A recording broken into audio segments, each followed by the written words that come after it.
Berita menarik sepanjang minggu ini.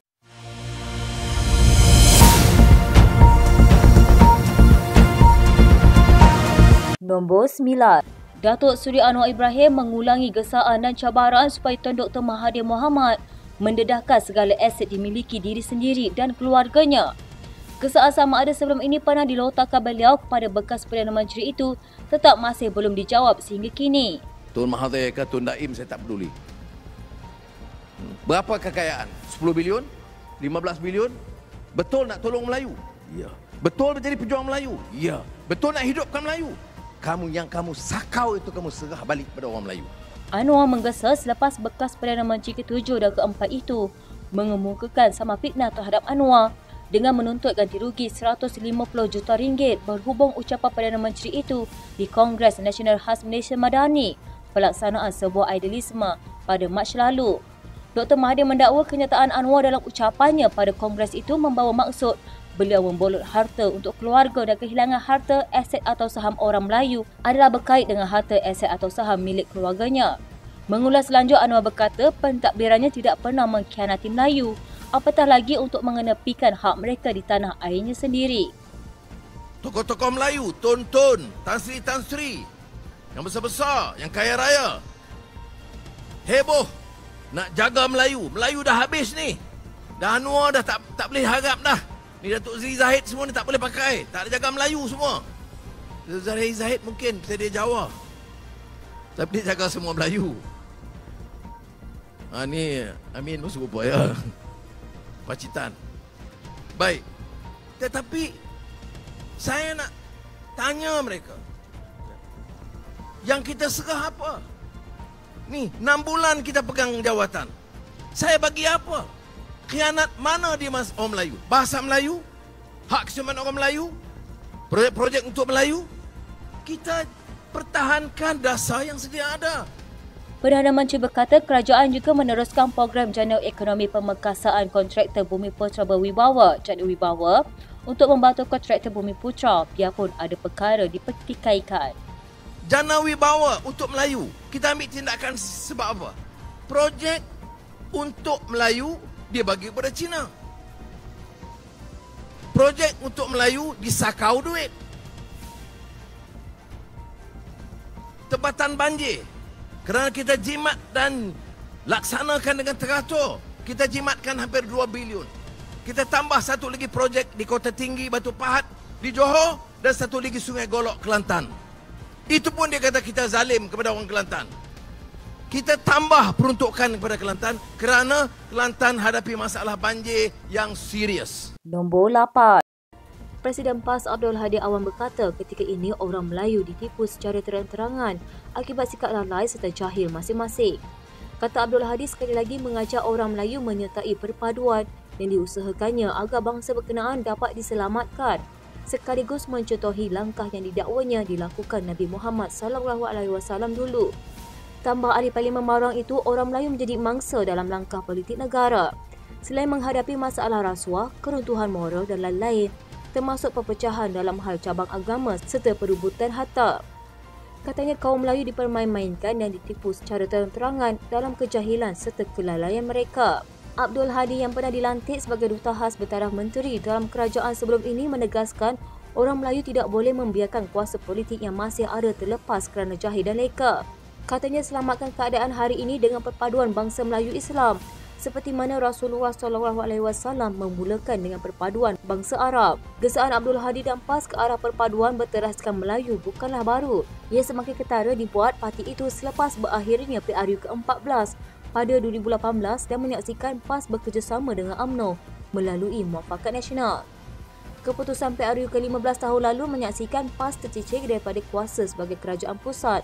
Sebagai pembangkang Abdul Hadi antara pimpinan utama seteru kerajaan yang awal membayangkan bakal berlaku perubahan kerajaan di luar pilihan raya sekali lagi. Terbaru PAS mengadakan kerjasama secara rasmi memberikan sokongan kepada inisiatif proklamasi orang Melayu yang diawali bekas Perdana Menteri Dr. Mahathir Mohamad. Inisiatif disebut mereka sebagai mahu menyatukan semua orang Melayu tanpa mengira parti bagaimana setakat ini bersatu yang menjadi rakam PAS dalam PN belum menyatakan sokongan mereka kecuali melalui beberapa pimpinan parti terbabit atas kapasiti peribadi. Nombor 7. Wakil Pakatan Harapan dan Barisan Nasional akan memutuskan beberapa perkara melibatkan pilihan raya negeri di 6 negeri dalam masa terdekat.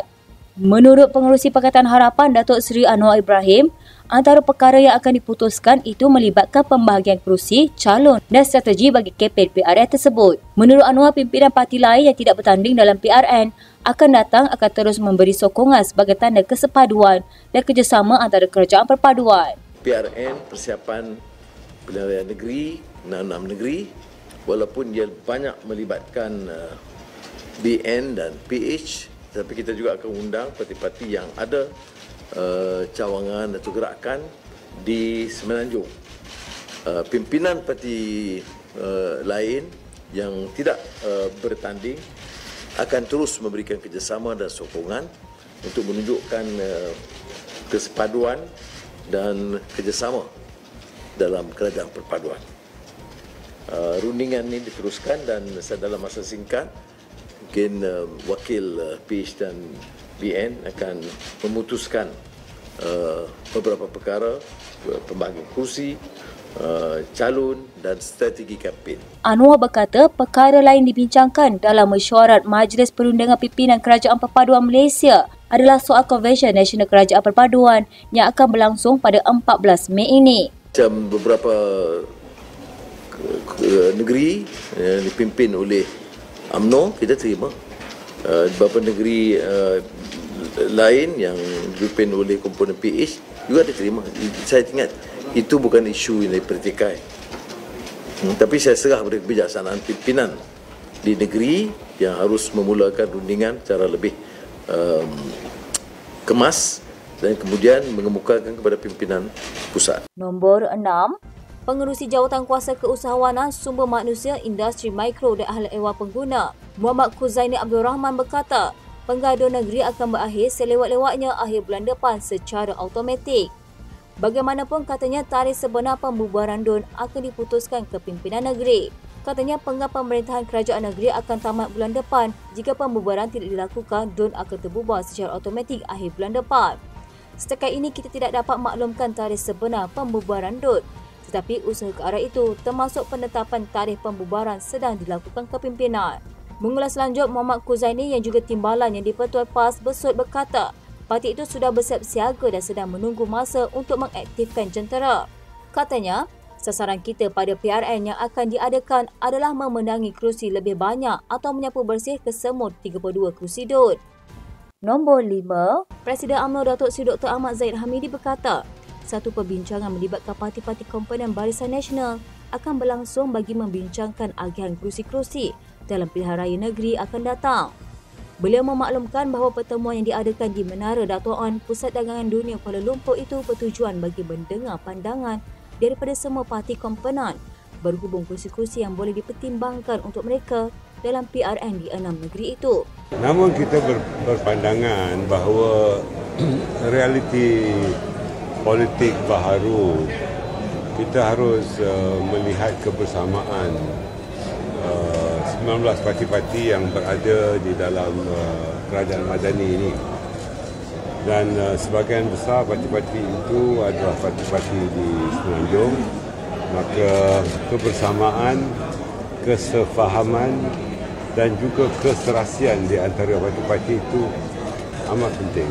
Maka kita akan berhimpun pada 14 hari bulan nanti dan kita akan melihat kenyataan-kenyataan daripada presiden parti yang bergabung dalam kerajaan madani ini, dan insya-Allah di situ kita akan mula bergerak dengan keserasian baru.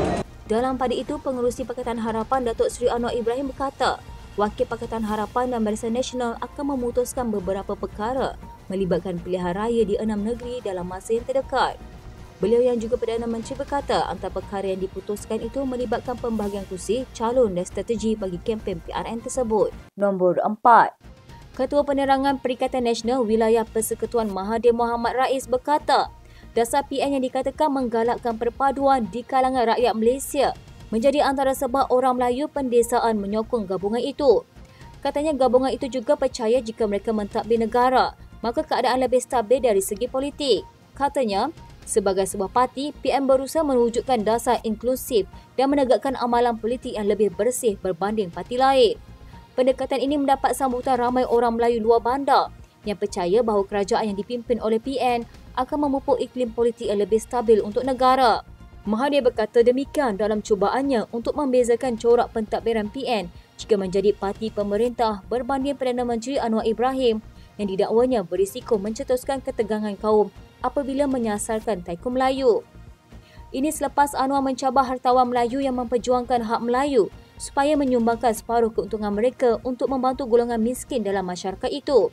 Mahathir berkata tindakan Anwar menyasarkan Taikum Melayu ini membimbangkan mendakwa orang Melayu hanya mewakili sebahagian kecil golongan kaya Malaysia. Mahathir juga berkata memandangkan terdapat individu daripada semua kaum yang bekerja keras menyumbang kepada kemajuan Malaysia.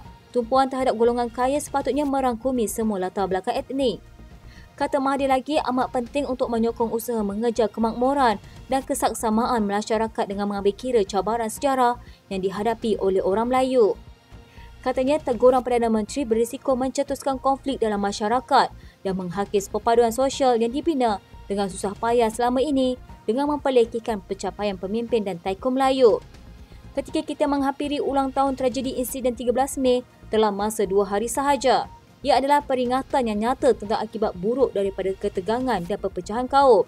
Bab gelap dalam sejarah ini seharusnya memberi inspirasi kepada pemimpin politik untuk menggalakkan keharmonian dan keterangkuman daripada mengasingkan kumpulan etnik tertentu ketika rakyat Malaysia berkumpul untuk mengingati nyawa yang terkorban dan pengajaran yang diperoleh. Pernyataan Ketua Bahagian PN itu juga dibuat beberapa hari selepas pemimpin tertinggi gabungan itu, Abdul Hadi Awang, menuduh bukan Islam dan bukan Melayu yang paling besar dan banyak penyakaunya, paling ramai yang kaya raya menjadi penyumbang dan penerima rasuah. Presiden PAS turut menyela orang Melayu yang bekerjasama dengan orang bukan Melayu dan bukan Islam ini. Nombor 3. Presiden PAS Tan Sri Abdul Hadi Awang menegaskan bahawa mereka menyokong proklamasi orang Melayu yang dicetuskan oleh bekas Perdana Menteri Tun Dr. Mahathir. Menurut PAS, usaha Mahathir dengan mempertemukan pemimpin politik, ilmuwan dan pertubuhan muka kerajaan penting dalam memperkasa bangsa itu kembali. Katanya, ketipikan mereka yang tenggelam dalam mengejar apa sahaja cita-citanya sehingga matlamat menghalalkan segala cara dan menyerang tokoh-tokoh Melayu secara peribadi dan berjaya dalam politik, ekonomi, akademik dan berbagai-bagai ungkit-ungkitan dan sindiran. Abdul Hadi menambah masyarakat Melayu kini berada dalam masalah kerana berpecah belah dan pada masa sama mengalami keruntuhan moral. Justru beliau menyatakan bahawa usaha penyatuan berkenaan penting supaya kuasa politik bangsa tersebut tidak terlucut. Katanya, selamatkan keadaan hari ini dengan perpaduan bangsa Melayu, Islam seperti mana Rasulullah SAW memulakan dengan perpaduan bangsa Arab. Baru-baru ini beberapa pimpinan PAS termasuk beliau sendiri dan Parti Peribumi Bersatu Malaysia menandatangani proklamasi tersebut. Perkara tersebut bagaimanapun mengundang reaksi negatif daripada beberapa pihak termasuk pimpinan kanan DAP, Dr. P. Ramasamy. Ujar beliau, proklamasi tersebut hanya propaganda politik untuk meraih sokongan orang Melayu bagi menjatuhkan kerajaan perpaduan. Nombor 2. BIM UiM menggesa rakyat Malaysia supaya beramai-ramai membuat laporan polis terhadap Presiden PAS Abdul Hadi Awang bagi menamatkan politik pecah belah, pelampau dan perkaumannya. Ini kerana kata pengurusi DAP itu jenama politik pimpinan PAS tersebut mengancam perpaduan dan integrasi nasional. Katanya Hadi begitu terdesak untuk mengacau, menggugat kestabilan malah memusnahkan kerajaan perpaduan pimpinan Perdana Menteri Datuk Seri Anwar Ibrahim sehingga dia terus menyasarkan orang bukan Islam dan bukan Melayu secara terbuka. Hadi kini menyalahkan mereka bukan Melayu sebagai kumpulan perompak terbesar dan pemberi dan penerima rasuah. Ini mengarut sedangkan rasuah tidak mengenali bangsa dan adalah masalah negara yang dihadapi semua bangsa. Menurut Lim, Hadi telah mendedahkan kegairahan PAS untuk berkuasa tanpa mempedulikan dakwaannya yang menghasut dan tidak berasas. Dia juga menegaskan bahawa kegagalan kerajaan untuk bertindak terhadap Presiden PAS pada masa lalu telah menjadikan lebih berani. Hadi juga tidak malu untuk mengulangi berkali-kali pembohongan bahawa minoriti memenangi pilihan raya umum 2022 dengan peratusan keluar mengundi lebih tinggi berbanding Melayu. Sedangkan perutusan Melayu yang keluar mengundi adalah yang tertinggi daripada semua masyarakat iaitu 79%. Bagaimana orang Islam hilang kuasa sedangkan semua jawatan penting dalam negara dipegang oleh orang Melayu dan orang Islam. Malah dalam kabinet yang mempunyai 28 anggota, hanya ada 9 menteri bukan Islam dan daripada 148 ahli parlimen kerajaan perpaduan, 77 adalah beragama Islam, iaitu lebih berbanding 72 ahli parlimen Islam dalam Perikatan Nasional. Sambil menyifatkan Hadi dan PAS sebagai ancaman yang jelas dan nyata kepada wawasan Malaysia milik semua. Pemimpin DAP itu berkata provokasi sedemikian tidak boleh diabaikan. Katanya dalam cita-cita Hadi yang buta untuk menyatukan orang Melayu di bawahnya, Hadi telah memaparkan dirinya bersedia untuk mengkhianati dan mengorbankan hak asasi perlembagaan orang bukan Islam dan bukan Melayu. Kegagalan untuk menentang percubaan berbahaya ini untuk mensabotаж, menjejaskan dan menggantikan kerajaan perpaduan yang telah memenangi undi percaya di Parlimen adalah sama dengan tidak menghormati Raja dan Parlimen. Nombor 1. PAS kini telah mendedahkan terdapat nama-nama besar yang akan menyertai Perikatan Nasional selepas ini. Melalui naib presidennya, Datuk Seri Dr. Ahmad Samsuri Mokhtar bagaimanapun tidak memperincikan latar belakang individu yang dimaksudkan itu. InsyaAllah ada dan kita akan menyusun gelombang ini insyaAllah untuk seluruh negara. Antara nama-nama besar yang... Tak boleh lah, kalau tidak tak surprise pula. Dia benda ni kena ada surprise. Sementara itu, mengenai agihan kerusi dalam pilihan raya negeri, beliau yang juga Menteri Besar Terengganu berkata ia belum selesai diagihkan lagi. Kita libat urus bersama dengan negeri-negeri telah dilakukan dan tinggal lagi ialah semua kepimpinan tertinggi parti daripada Bersatu, PAS dan gerakan ini akan sit down balik. Ya, buat masa ini oleh kerana kita baru menyambut Hari Raya, kita beri ruanglah kepada semua kalangan pimpinan untuk terlibat dalam aktiviti raya dahulu. Dan kita akan cari ruang waktu yang sesuai yang terdekat ini untuk kita duduk dan bincang for once and for all keseluruhan kursi. Dalam perkembangan semasa, Ahmad Samsuri berkata beliau juga menyerahkan kepada kepimpinan tertinggi parti bagi menentukan kursi DUN yang bakal ditandingi dalam PRN tidak lama lagi. Jelasnya beliau sendiri tidak dapat memastikan sama ada akan kekal bertanding di kursi DUN yang sama. Saya serah kepada kepimpinan tertinggi lah kedudukan kursi Rurendang. Ini bukan hak saya untuk saya buat keputusan walaupun saya naik presiden. Maknanya kita feeling je lah letak mana-mana pun. Apa-apa jua yang ditentukan oleh kepimpinan tertinggi, setiap penggerak parti ataupun mana-mana tahap kepimpinan pun haruslah mengikut keputusan parti, keputusan jemaah.